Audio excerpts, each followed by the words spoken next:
Hello student, आज के इस वीडियो लेक्चर में हम कुछ क्वेश्चन संबंधी बात करेंगे। अर्थात आज के इस वीडियो लेक्चर में हम मॉडल रिलेटेड क्वेश्चंस, अर्थात हमने आपको मॉडल्स पढ़ाए थे डाल्टन, थॉमसन, रदरफोर्ड और बोर। उन मॉडल से रिलेटेड कुछ क्वेश्चंस के बारे में आज हम इस वीडियो लेक्चर में डिस्कस करने वाले हैं। तो देखिएगा फर्स्ट क्वेश्चन क्या है। फर्स्ट क्वेश्चन है, Rutherford's alpha particle scattering experiment lead to discovery of. अर्थात रदरफोर्ड का जो अल्फा पार्टिकल एक्सपेरिमेंट था उससे रदरफोर्ड ने किसकी डिस्कवरी की? Neutron, nucleus, proton, electron. तो आंसर होगा न्यूक्लियस। अर्थात रदरफोर्ड ने कहा था कि मेनी जो पार्टिकल्स है उनमें से एक पार्टिकल्स रिफ्लेक्टेड होकर वापस 180 डिग्री के एंगल पर आया। उससे उसको पता चला कि आपके जो एटम है उसका जो बीच सेंटर का पार्ट है वो सॉलिड है, और उसको उसने क्या नाम दिया? न्यूक्लियस। आता है question number 2, the alpha particles are the same as. अर्थात जो अल्फा पार्टिकल उसने यूज किए रदरफोर्ड ने वो किसके सिमिलर होते हैं? तो हमें पता है कि अल्फा पार्टिकल्स जो होते हैं वो इसके सिमिलर होते हैं। कहने का मतलब प्रोटॉन नहीं, हीलियम न्यूक्लियाई या हीलियम एटम। तो ये हीलियम एटम के इक्वल नहीं है क्योंकि बाई पॉजिटिव आयन है ये। तो इसका मतलब इसका आंसर क्या होगा? Helium nuclei. Question number 3। Question number 3 जो है वो क्या कह रहा है कि atomic models have been improve over the years. हमें पता है कि पहले एक साइंटिस्ट आया, उसका मॉडल रॉन्ग हुआ, फिर दूसरा साइंटिस्ट आया, उसका मॉडल रॉन्ग हुआ। इस तरह से क्या हुआ, एक के बाद एक साइंटिस्ट आते गए और उन मॉडल्स को सही करते गए। तो arrange the following atomic model in the order of their chronological order. अर्थात आपको इनके क्रम अनुसार बताना है कि पहले कौन सा साइंटिस्ट आया, फिर उसके बाद कौन आया, उसके बाद कौन आया। फर्स्ट है रदरफोर्ड,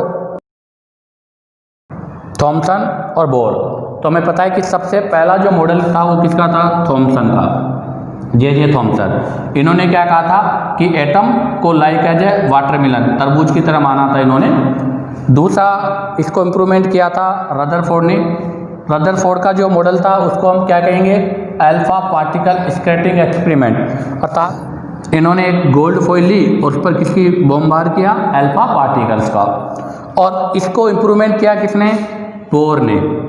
तो इसका मतलब सबसे पहले थॉमसन, फिर रदरफोर्ड और उसके बाद में कौन होगा? बोर।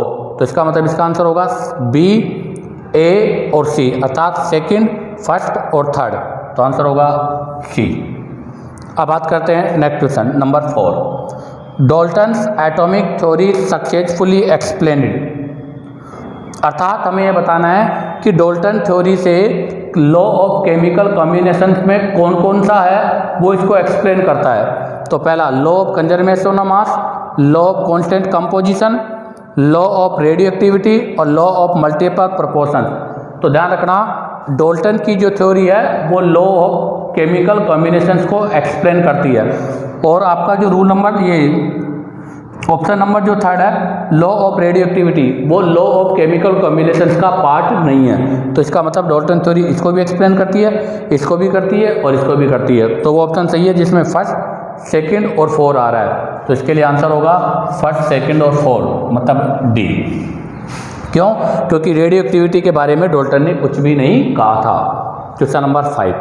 क्वेश्चन नंबर 5 है कि in the Thomson model of atom which of the following statement are correct. हमें बताना है कि थॉमसन मॉडल के रिलेशन में क्या स्टेटमेंट राइट है। तो पहले मैं आपको बता दूं थॉमसन मॉडल क्या था।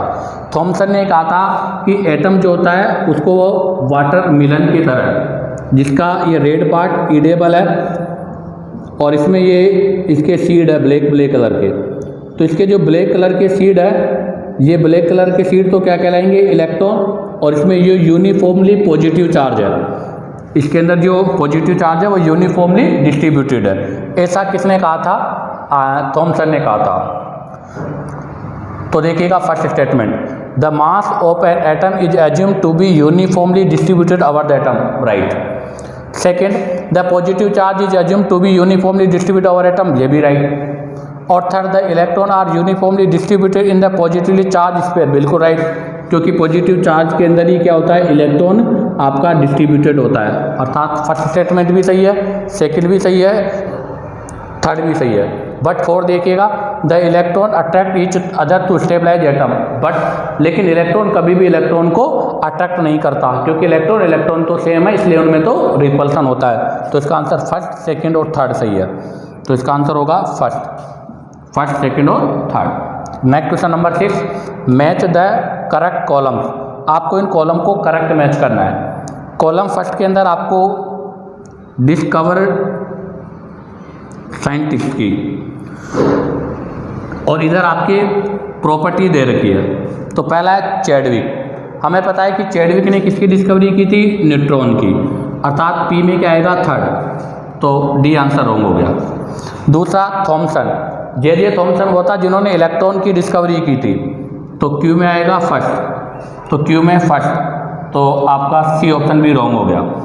उसके बाद आता है गोल्डस्टीन। गोल्डस्टीन ने खोज की थी किसकी, प्रोटॉन की, तो इसका मतलब आर में आएगा 2, आर में 2, तो इसका मतलब आंसर हो गया बी। इसी के साथ ये 6 क्वेश्चन कंप्लीट होते हैं। अब हम बात करेंगे क्वेश्चन नंबर 7 की। तो देखिएगा क्वेश्चन नंबर 7, क्वेश्चन नंबर 7 है कि Rutherford alpha particles scattering experiment show that, अर्थात रदरफोर्ड का जो अल्फा पार्टिकल स्कैटरिंग एक्सपेरिमेंट है वो किस चीज़ को रिप्रेजेंट करता है। तो first, electron have negative charge, नहीं। Most of the space in atom is empty, बिल्कुल। रदरफोर्ड ने कहा था कि मोस्ट अल्फा पार्टिकल जो होते हैं वो विदाउट डिफ्लेक्ट हुए सीधे चले जाते हैं, अर्थात वो सीधे चले जाते हैं। तो इससे क्या सेंस है कि एटम का मोस्टली पार्ट क्या होता है, एम्प्टी होता है, तो इसका मतलब सेकंड सही है। Third, neutron exist in nucleus, ये आपका न्यूट्रॉन एग्जिस्ट इन न्यूक्लियस, तो हमें पता है कि जब रदरफोर्ड ने अल्फा पार्टिकल स्कैटरिंग किया था तब तक तो न्यूट्रॉन के बारे में बात थी नहीं। Number 4, mass and positive charge of atom is concentrated in the nucleus. हाँ, मास और जो पॉजिटिव चार्ज होता है वो दोनों कहाँ पर होता है, न्यूक्लियस के अंदर होता है। तो हमें बताना है कि which of the above statement are correct, इन चारों में से कौन सा स्टेटमेंट करेक्ट है। तो स्टेटमेंट सेकंड भी करेक्ट है, स्टेटमेंट 4 भी करेक्ट है, तो इसका आंसर होगा बी। अब बात करते हैं क्वेश्चन नंबर 8। क्वेश्चन नंबर 8 है कि Bohr model of an atom could not account for, अर्थात बोर मॉडल से हम इसमें से किस चीज़ को एक्सप्लेन नहीं कर सकते। तो हमने कहा था कि बोर मॉडल जो है वो स्पेक्ट्रम पर डिपेंडेड है, उसमें इमिशन स्पेक्ट्रम भी एक्सप्लेन कर सकता है, लाइन स्पेक्ट्रम को भी एक्सप्लेन कर सकता है, फाइन स्पेक्ट्रम को भी कर सकता है, बट एब्जॉर्प्शन स्पेक्ट्रम की व्याख्या नहीं कर सकता। अब बात आती है question number 9, when an electron jump from L to K shell, अर्थात एक इलेक्ट्रॉन आपके L से K सेल में जा रहा है। तो देखिएगा ये न्यूक्लियस K L, ये KL ये है, और इसके बाद में अब वो कह रहा है कि electron jump from L to K, अर्थात L से किस में जा रहा है, K में जा रहा है।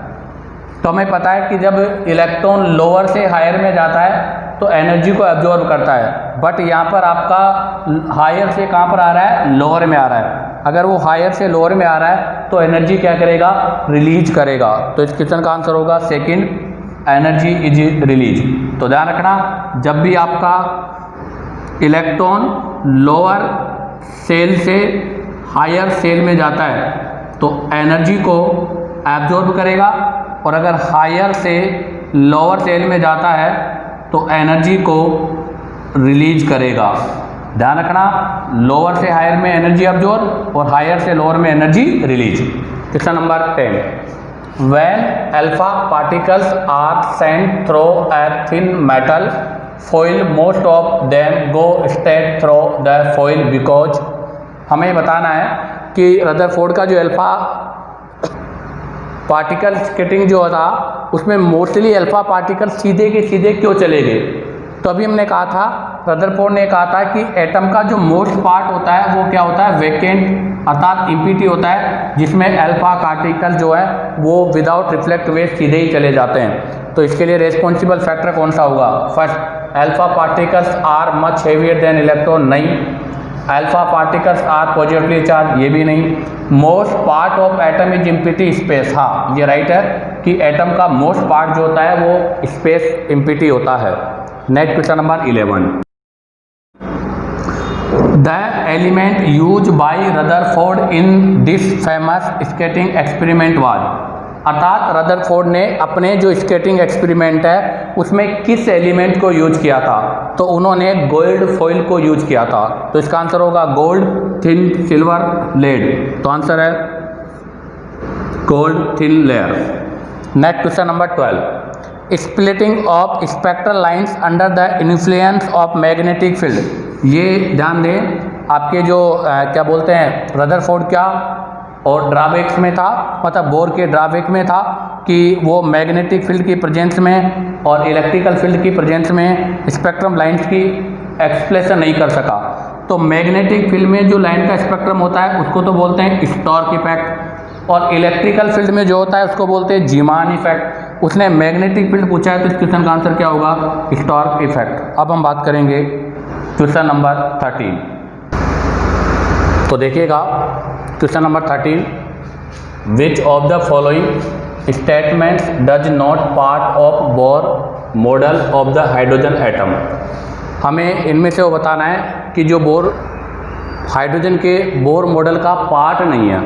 तो first, energy of electron in the orbit is quantize, बिल्कुल सही है कि इलेक्ट्रॉन की एनर्जी जो होती है वो क्वांटम अर्थात फोटोन के रूप में होती है। The electron in the orbit nearest nucleus has the lowest energy, बिल्कुल ये भी सही है। जैसे जैसे इलेक्ट्रॉन आपके न्यूक्लियस से दूर होता जाएगा उसकी डिस्टेंस इंक्रीज होगी, एनर्जी लेवल भी इंक्रीज होता जाएगा। Next, electron revolve in different orbits around the nucleus, बिल्कुल ये भी सही है। Fourth, the position and velocity of electron in orbit can not be determined, ये पार्ट बोर मॉडल का नहीं है। क्यों? क्योंकि उन्होंने पोजीशन और वेलोसिटी के बारे में बात एक साथ नहीं की थी। तो इसका आंसर होगा D. Next, the electronic energy level of hydrogen atom in the Bohr theory are called, अर्थात बोर थ्योरी में हाइड्रोजन एटम के लिए इलेक्ट्रॉनिक एनर्जी का लेवल, तो हमें पता है ये न्यूक्लियस और इसके अराउंड ये जो होते हैं इनको क्या बोलते हैं, ऑर्बिट। और अगर मोर होंगे तो इनको क्या बोल देंगे, ऑर्बिट। अर्थात कि ये जो एनर्जी लेवल्स होते हैं इन एनर्जी लेवल्स को हम क्या बोलते हैं, ऑर्बिट्स। तो इसका आंसर होगा कौन सा, बी, ऑर्बिट्स। और हमने इससे एक पिछले वीडियो में इलेक्ट्रॉन की पोजीशन के बारे में भी आपको बताया था कि सबसे outermost shell valency shell, उसके अंदर क्या होगा, सब सेल, सब सेल में क्या होगा आपका ऑर्बिटल्स, और ऑर्बिटल्स में क्या होगा, इलेक्ट्रॉन। तो इसका आंसर होगा orbits. Question number 15, when an electron revolve in stationery orbit, कहने का मतलब यह है कि ये न्यूक्लियस है, इसके अराउंड ये ऑर्बिट है और इलेक्ट्रॉन केवल एक ही ऑर्बिट में रोटेट हो रहा है। तो अभी हमने कहा था कि जब इलेक्ट्रॉन लोअर ऑर्बिट से हायर ऑर्बिट में जाता है तो एनर्जी को एब्जॉर्ब करता है, और अगर वो हायर ऑर्बिट से लोअर ऑर्बिट में आता है तो एनर्जी को रिलीज करता है। बट अगर वो एक ही ऑर्बिट में रिवॉल्यूशन करता है तो ऐसी कंडीशन पर एनर्जी क्या होती है, कांस्टेंट होती है, जो कि रदरफोर्ड का सबसे बड़ा ड्रॉबैक था, क्योंकि उन्होंने ये चीज़ एक्सप्लेन नहीं की थी। उन्होंने कहा था कि इलेक्ट्रॉन अराउंड मूवमेंट करता है उस समय एनर्जी का रिलीज करता है, बट बोर ने कहा था कि जब भी इलेक्ट्रॉन एक कांस्टेंट अर्थात एक फिक्स या स्टेशनरी ऑर्बिट में रिवॉल्व करेगा तब एनर्जी को इमिट भी नहीं करेगा और एनर्जी को एब्जॉर्ब भी नहीं करेगा। तो इसका आंसर क्या होगा, एनर्जी रिमेन कांस्टेंट। इसी के साथ ये मॉडल रिलेटेड क्वेश्चंस कंप्लीट होते हैं।